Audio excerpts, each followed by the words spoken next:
That's Pat Padua, our special guest today, and our movie today is The Traitor, Marco Bellocchio's The Traitor. Let me tell you a little bit about Pat. Pat wrote a wonderful review of The Traitor in the Washington Post, and he is also an editor at Spectrum Culture, and he lives in Washington, D.C. Pat's day job is working at Pat. Actually, will you tell us about your day job? Sure. My day job, where I've been for, I guess, 28 years next Monday is my anniversary, but I've been at the Library of Congress, and I'm currently in the music division where I'm on the digital team where we help put collections online for people to enjoy at home when they can't go outside. Or other. So your work is so important to us now. We've been in these, and maybe at the end of this conversation, you can talk to us a little bit about what resources are available for people to look. That would be amazing. So our movie tonight is Marco Bellocchio's The Traitor. And this is one of the best reviewed films in Italy. Marco Bellocchio is a maestro, as they say in Italy. He's 80 years old and he has made so many great films. One of his most known is Fists in the Pocket from 1965, his debut film. And he's made many great films since. And he's very interesting because we had last year in Italy, we had the film Marco Bellocchio's The Traitor. And we also had Martin Scorsese's The Irishman. And both of those filmmakers are master filmmakers working at the top of their game and doing something very interesting with genre. Pat, I wanted to ask you, you gave it a favorable review in the Washington Post. And I guess I should also say this is, it's a genre film in some ways. It's a film about the mob, but in ways that it's different than other gangster films, than other mob films. In some ways, I feel like a film that it references is The Godfather, yet it's so different than those films, in part because it's not Italian American, it's Italian. It's from the perspective, and it's based on a true story. It's based on the story of Tommaso Bucetta, who was an informant, and it talks about, and so tell me, Pat, what you were interested, what you said that this film, it was elevated above the typical genre films, the typical mob films. Tell me about that.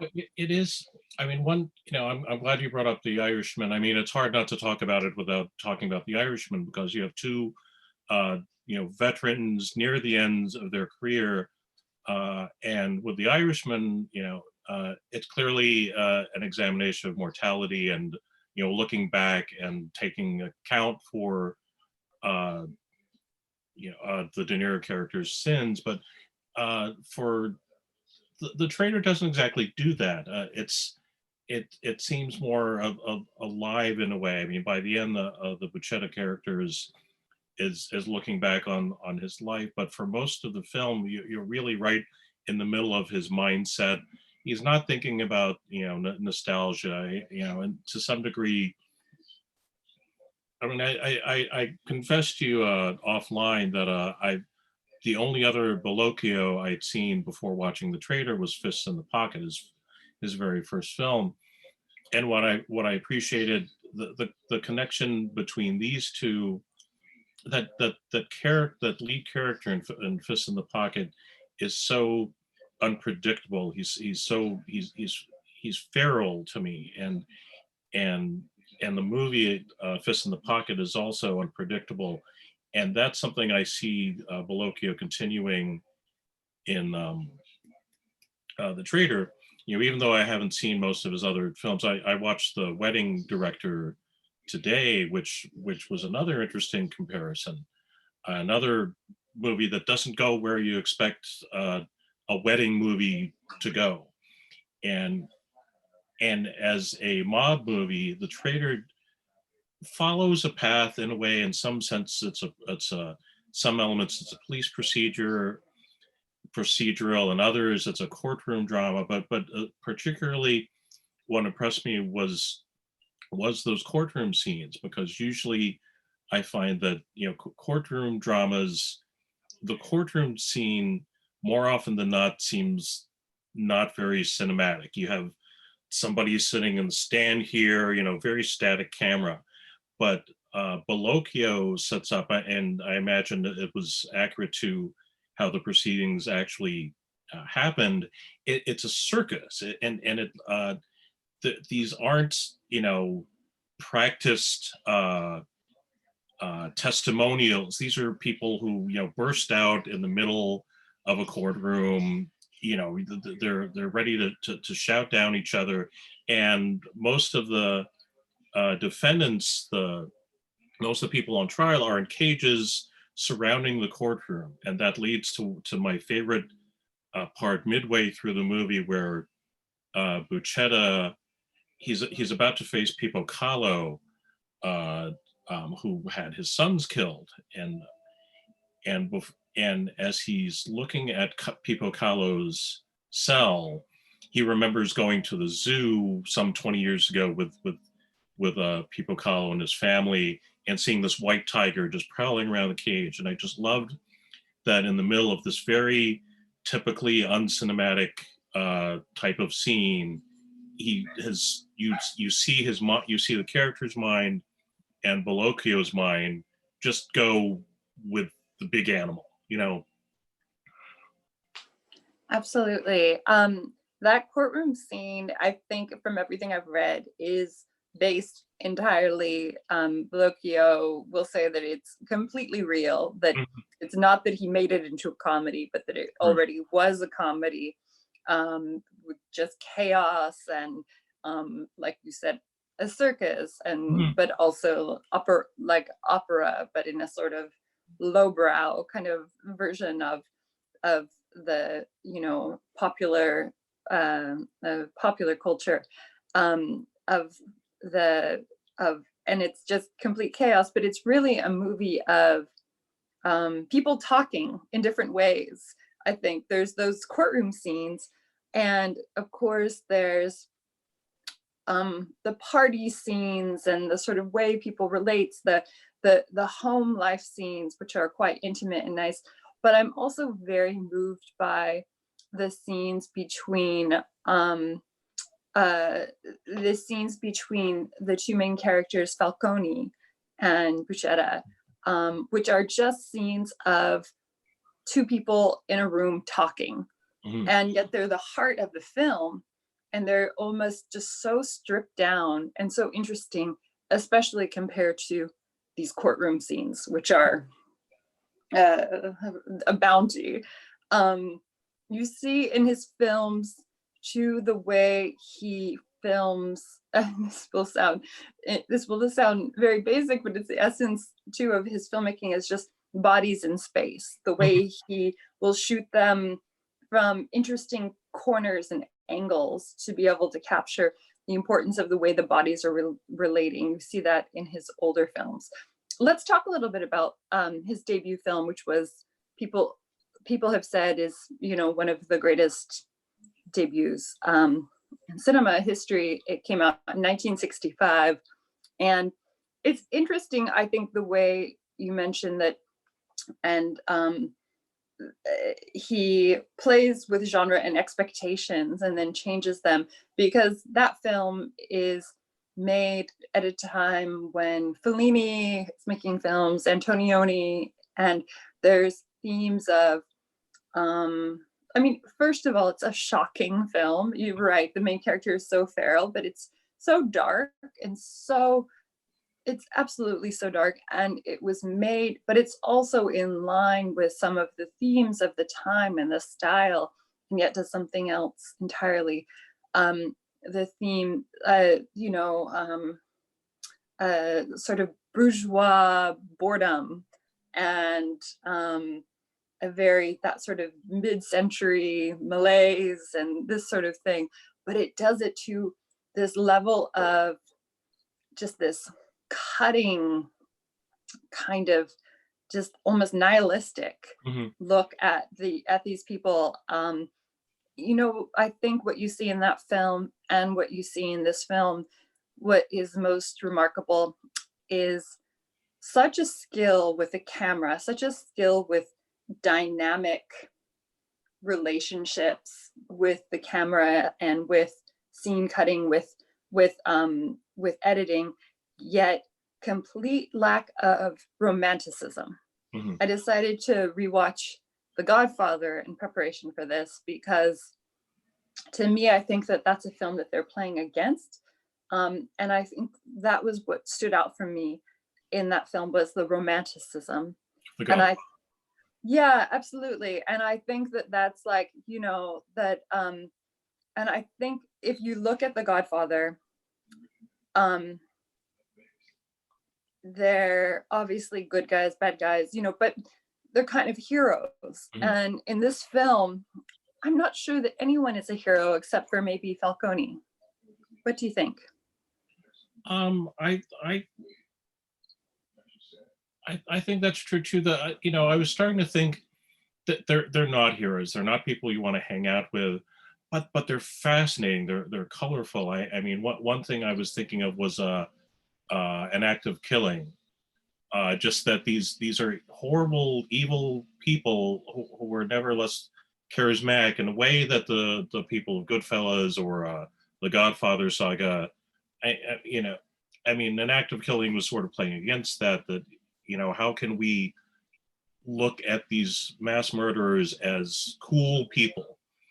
And although the characters, the true life characters in the Traitor are charismatic, they're not exactly cool. But I think it also plays on the deception and what we see. I'm not sure if I'm really answering your question at all, but but look at Pipo Callo, for instance. When you first see him on the screen, it looks like a nice guy. He goes up to Bucetta at this celebration, this gathering the families, gives him a hug. Your sons are like my sons, and what becomes of that.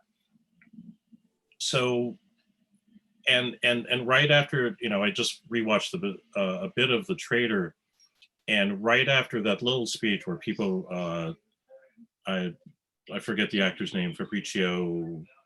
Yes, I'm forgetting his name too, but yes, who plays the character? He tells Bucetta, they're like my own sons. Then you see the title, The Traitor. So while ostensibly the movie is about Bucetta as an informant, the betrayal is also within the family or the extended family. Absolutely. I mean, it's also, in a way, though, I mean, that was another thing in watching The Godfather, is these scenes of violence and betrayal are so dramatic, and some of them are in The Traitor, but also they're so almost, we try not to do spoilers because some of the people who are watching haven't seen it yet, but let's say there's a scene when he is living in Brazil and is going to be repatriated to Italy, and the way he tries to escape that fate is not heroic at all, and it's quite pathetic in the way that it's filmed in some ways. And then he's captured and he's there, and was he planning on being an informant all along? Probably not, and then it became a matter of circumstance. And so was he a hero? No, but he stepped into that role out of survival and for his family. And I find that these really subtle, and you're absolutely right, even though none of the people are sort of romanticized necessarily, they're so charismatic. Just absolutely so charismatic. Even the worst of the bad guys are you know, screaming from jail, and just Mhm. like, but they're also like, they don't feel necessarily like the biggest brains in the world either. Do you No. know what I mean? They don't feel like super villains. They feel quite and I think that from reading what Bellocchio said about this film, it was like he wanted to kind of play against these American genre you know, ideas of the mob, and say this is the truth of what they are, this is who they are. And I was quite shocked that up until, even though we're used to these mob movies in the 70s, it was up until the 80s, it was still commonly said, as they say in this movie, like the mob, no, that's a fiction, that's a Mhm. media myth. And yeah, the other thing that I think was an interesting comparison to The Godfather uh, is the story of an immigrant too, isn't it? Mhm. Like at the end, it ends up being he's an American immigrant, and he and his family become immigrants in America, and it's a different era of Italian American immigrant stories than we're used to. There's so many parts of it. There's so many of these different aspects that are so stylistically a little bit different. What did you think of the core of his relationship with his wife and with his family, and with returning to America and those scenes? Well, I think the one scene I remember, I think they were still in. I think he tried to go back to Italy, and they were trying to have dinner, and the singer uh, comes up to them and sings this story that sings the song about.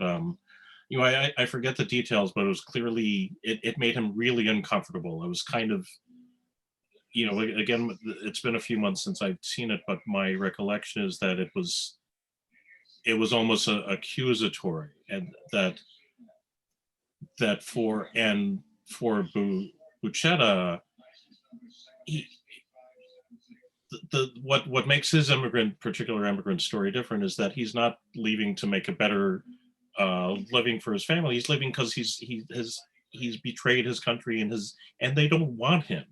You know, I mean, you know, which you know certainly is the experience for immigrants leaving hostile countries to come here for, I don't know, a different hostility perhaps. Um, but it is a different. I wasn't. I hadn't really thought of it as an immigrant story, but it is a different kind of uh, immigration that does run through The Godfather and I don't know about Goodfellas, but like Once Upon a Time in America, especially. Uh, Mm-hmm. and you know, it's been years since I've seen that, but that's you know the immigration is very much a part of that saga. Yeah, I think it was an interesting view of like sort of taking the genre back Mhm. from the Italian American, from the American cinema, and bringing it back to the Italian cinema, which seems like a really interesting sort of declaration of, or sort of reclamation. We also, our film last week was another non-American director playing with American genre cinema in some ways. Another film that you wrote about, The Whistlers, and you were also a fan of that film. Love the Whistlers. I know a lot of people who love Poor Boy. Just you know, feh. This is you know. That's so interesting, because that's what Richard Brody, our guest last week, was saying, and he said it was too what was the word, something like delightful, like it was too playful, I think he said, like it was too far away from the sort of serious foreign cinema kind of, it was too and he thought that that was one of the reasons why it got the reviews weren't quite as strong as some of his other films. But it's, to me, it's very interesting, it's very different in the ways that they're playing with American cinema. I think one was with complete reverence and playfulness, the Whistlers, and this is with a bit more it's a Cutting, bit more, sorry. a bit cutting. Yes, He, yes, uh, absolutely. Absolutely. And so let's talk again about the example that you brought up, that we both brought up, the Irishman, because it's hard oh, not to compare. You're right. They're two master filmmakers, making these films that are both about the mob, but they're so different. The Irishman is, as you said, it has that sort of that that that it has that slow pace and that real theme of looking back, and it is something that is, I think, very clearly like a late film going back to his other themes. mhm, And yet this film is very intelligent, very smart, but yet so dynamic, and mhm. so it doesn't have that sort of slow, wistful pace that this has. Tell me more about the similarities and differences that you see between these two films that came out last year, one in Italy and one in America. Uh, I don't have the experience of Bellocchio that I do of Scorsese, but just the few Bellocchio films I've seen. Well, in a way, I want to talk about I'm afraid I'm going to call it the wedding singer, but the wedding director, which Bellocchio made in 2006. On the surface, it's this lighthearted comedy about this, mid-tier movie director who ends up directing the wedding film of a princess. But that too turns dark, in a more ambiguous way. But seeing that after seeing The Traitor, the style is very similar. It's very dynamic. He navigates this extended family. The supporting characters don't all have speaking roles, but it's like, he's managing crowds in a similar way.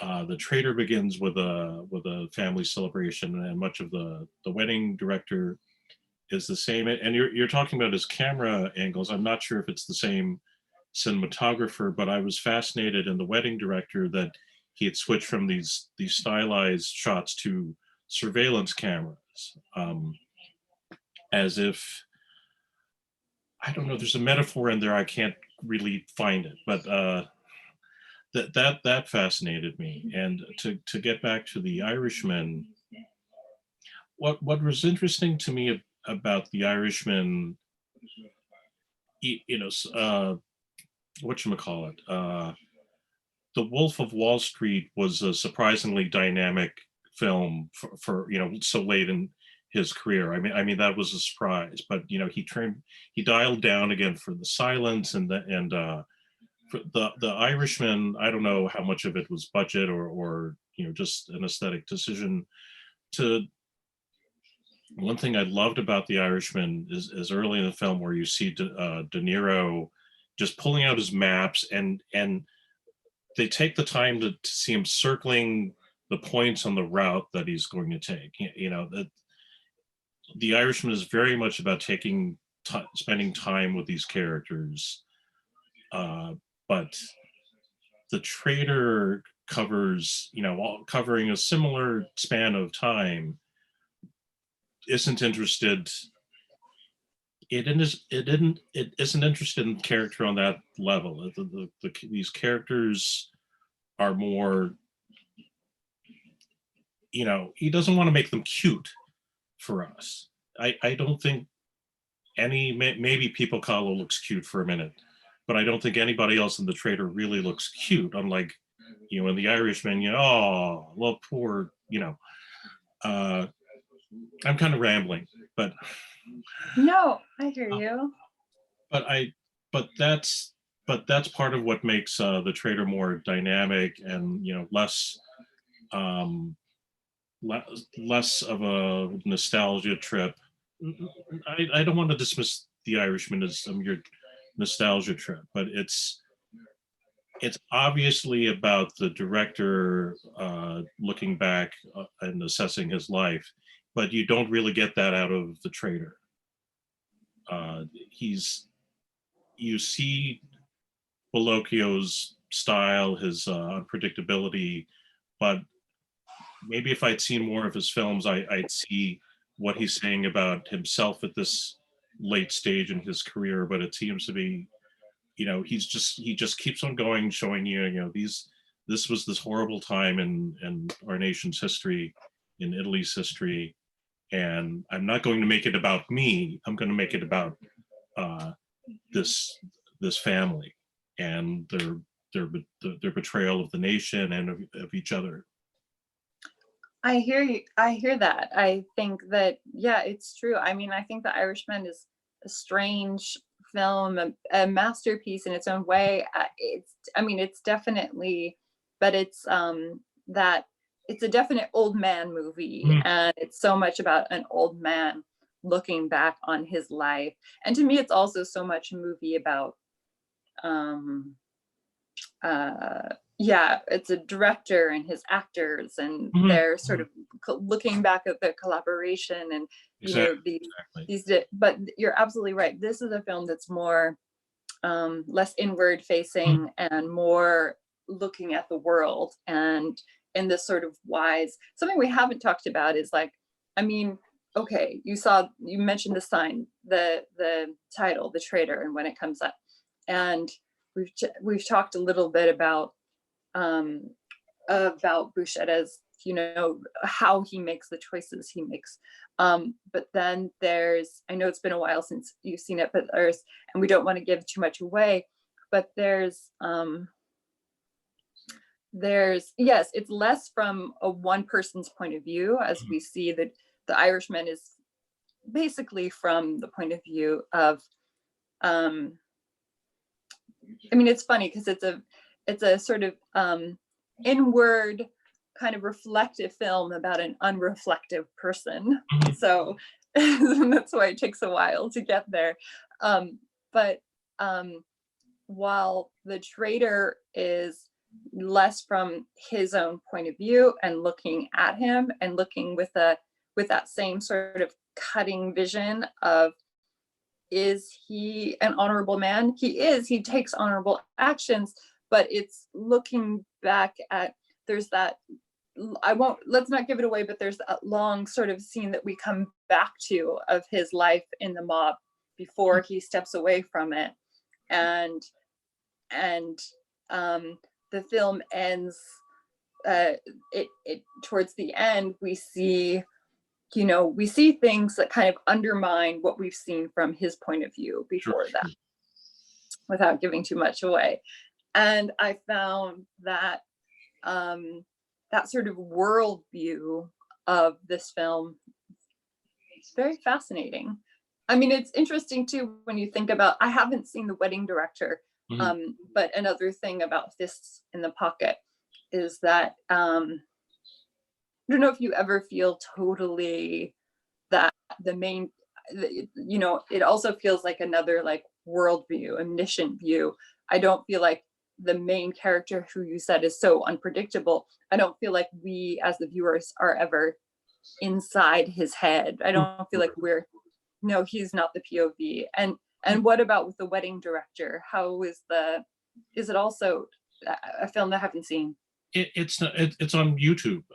Oh, great. It's it really it also isn't it's not his POV.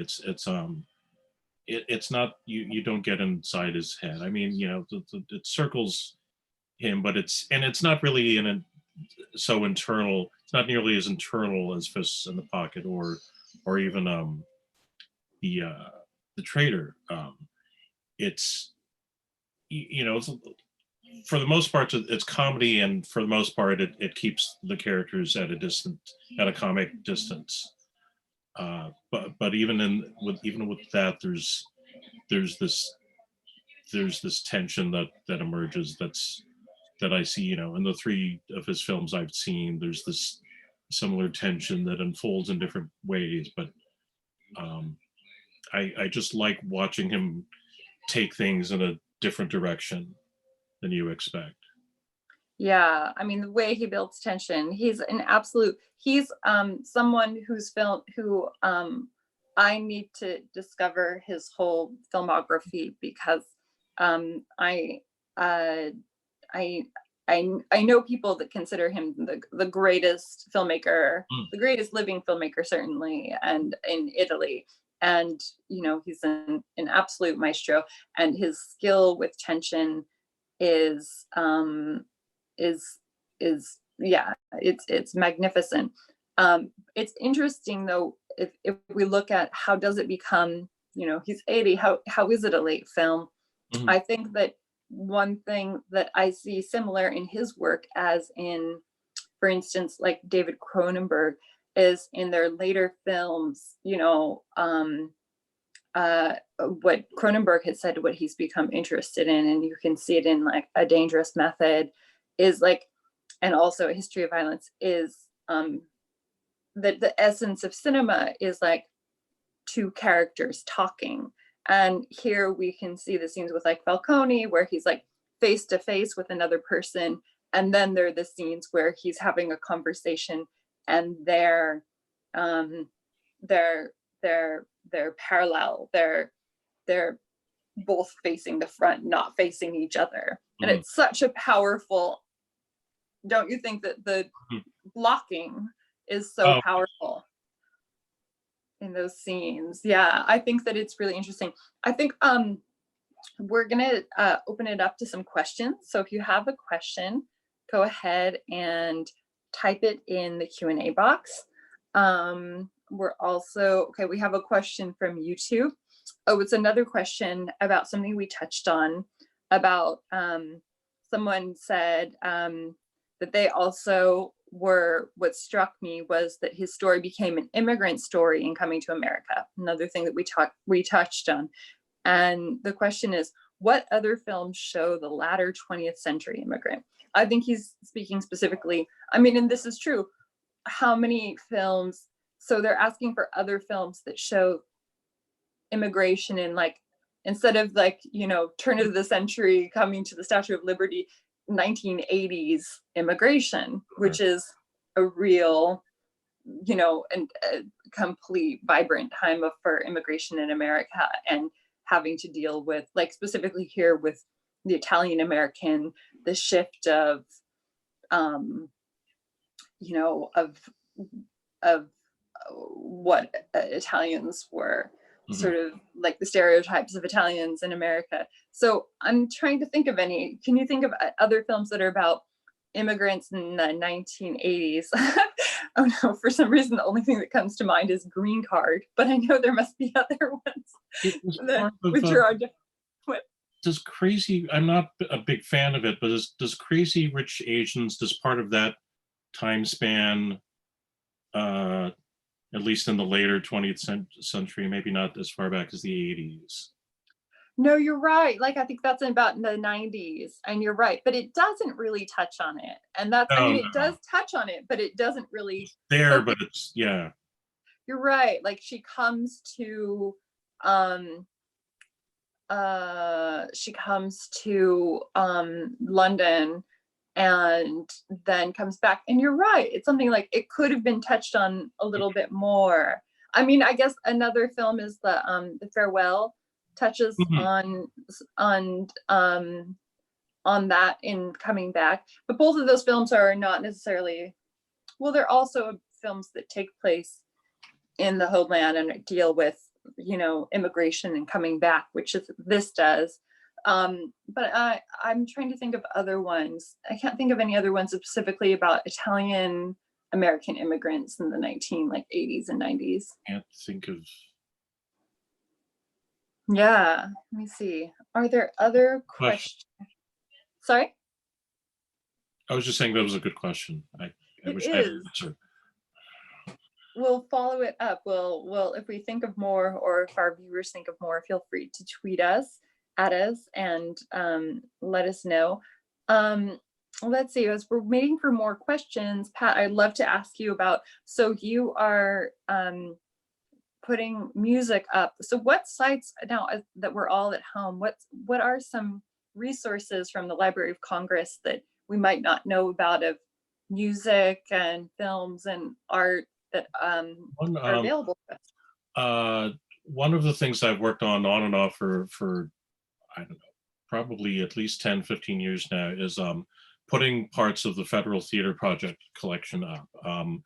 As you may know, it was this, it was the WPA commissioned artists to create plays that would tour the country, and the Library of Congress has different materials, posters, scripts that haven't gone online yet, photographs, playbills, and some of these productions, they're famous productions that Orson Welles worked on. Orson Welles, the notorious Voodoo Macbeth.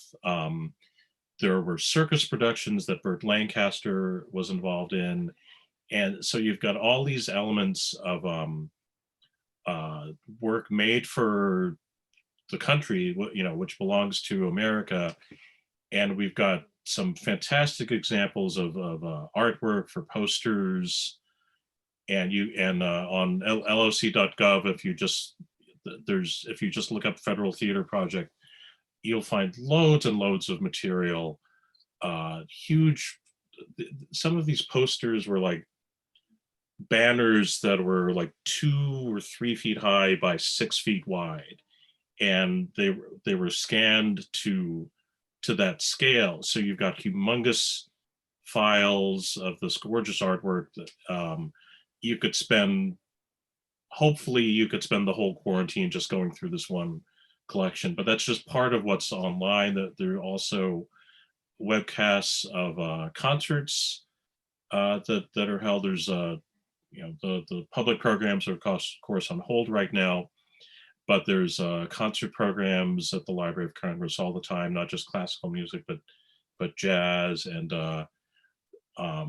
if you subscribe to, I'm not sure if I'm supposed to say this, but if you subscribe, there's a concert feed. I'm in the music division, and I know the concert office is putting out weekly suggestions during quarantine of material that's just gone up. Like they've just put up a number of lectures from the disco themed concert series that went on. I think that was 2 years ago. Is it Tim Gunn? Is that his name? Tim Gunn of Project Runway fame gave a talk about disco fashions, and I think there's a Gloria Gaynor appearance online. But there's the Library of Congress has so much more cooler stuff than anybody really is aware of, and just go and dig around, and you might find something with my hand on it, but if not, there's plenty of other amazing things there. Oh, that's wonderful. Maybe we'll get the if you said there's the Twitter handle or the of the account that's making the recommendations, we'll be happy to send that to our viewers. Like, just send it our way, and we'll send it to our viewers and our. Thanks. Yeah, no, that would be wonderful. This is a time where we're all, seeking out new entertainment. Art is so important to all of our lives. And am I wrong that you write film criticism, but you've also written music criticism? Is that right? I mean, or no? I do for Spectrum Culture. Okay. With most film criticism drying up, I'll write things here and there. For Spectrum Culture right now, mainly writing about music. Though this, outside the scope of this talk, I just wrote about one of the things I've been doing during the quarantine. I don't have that much extra time, but one thing my wife and I have discovered the work of Grindhouse director William Girdler. And for Spectrum Culture today, we published something I wrote about something called Three on a Meat Hook, which sounds, like it couldn't possibly be good. It's a variation on the Psycho, on the Ed Gain story, but it's this really low budget thing. Girdler, for most of his career, worked out of Kentucky with really low budgets, but he got good performances out of his cast.